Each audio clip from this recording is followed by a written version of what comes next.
Welcome to everyone to my channel called Harbi Kafir, brought to you by the Dar el Harb Center for Islamic Studies and me, your host, Harbi Kafir.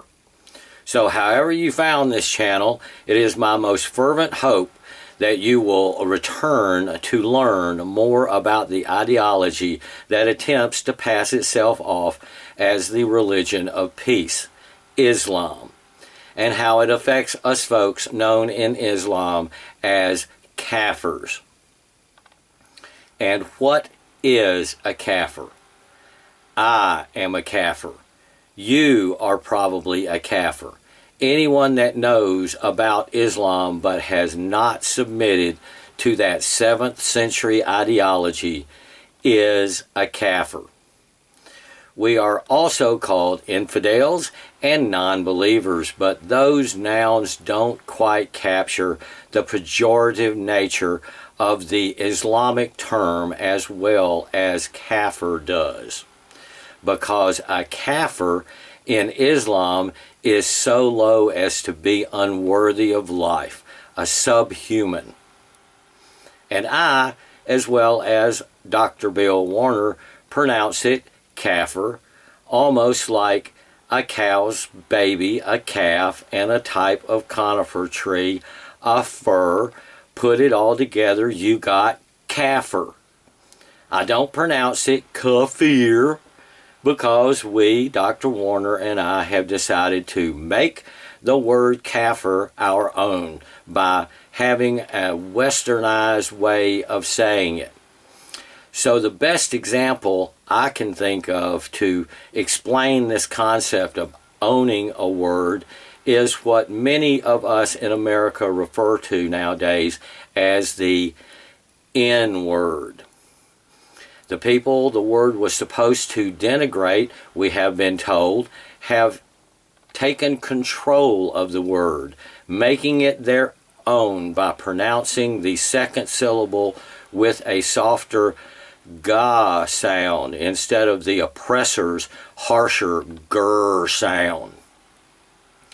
Well, using that as a model, that model as a template, we have made kafir our own by not pronouncing it as those who would be our oppressors do, which is kafir.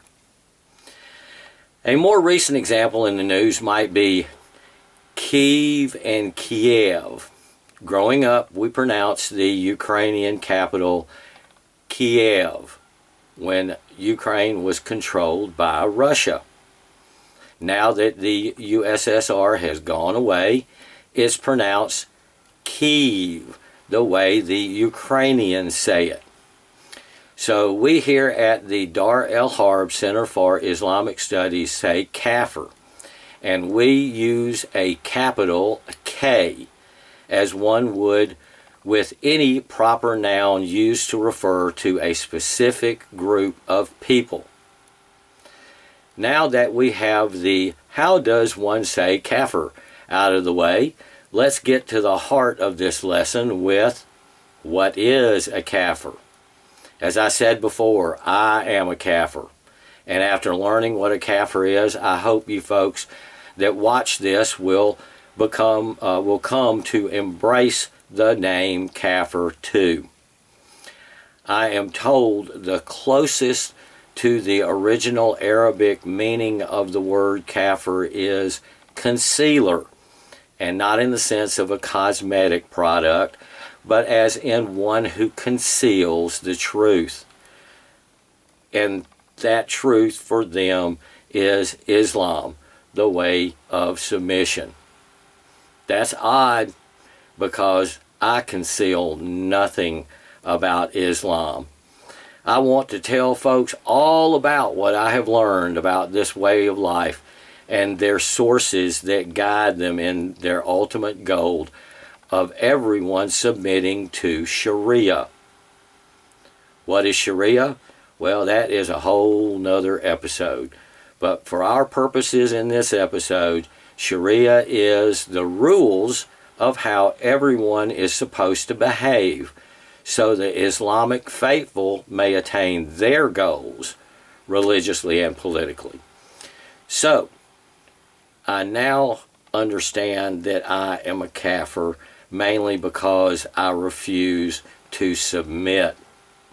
I know the basic story of Muhammad, bless his little heart, and how he received revelations from his God named Allah on how I am supposed to live my life, because those revelations were compiled in the Quran, that we also spell with a K, not a Q, a K, and more than half of that holy book of Islam deals with not how to be a better believer, but on how kafirs are to be dealt with by the followers in the Islamic world, or Dar Islam.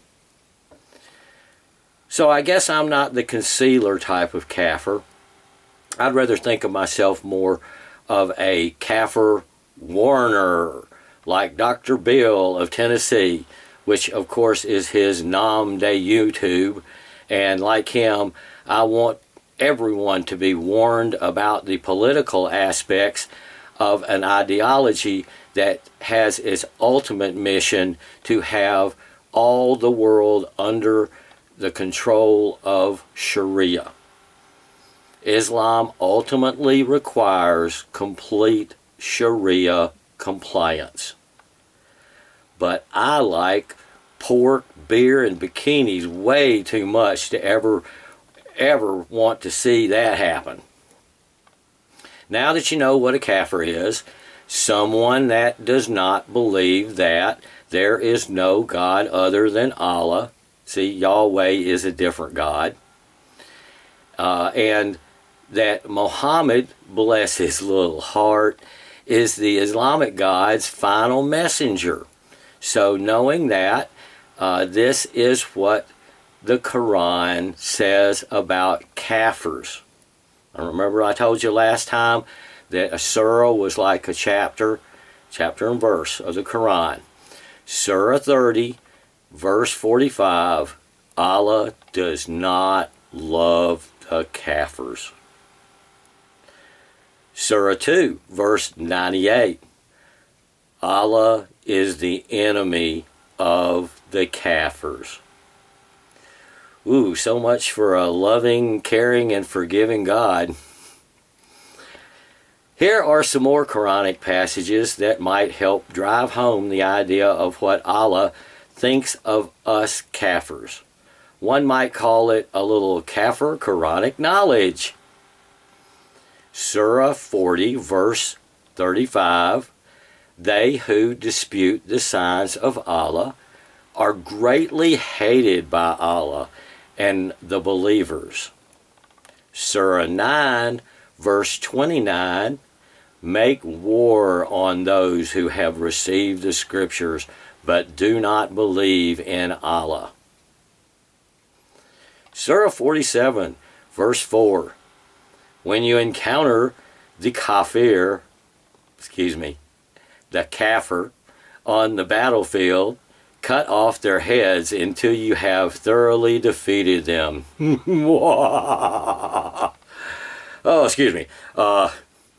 Surah 8, verse 12. I will send terror into the kafirs' hearts, cut off their heads and even the tips of their fingers. Surah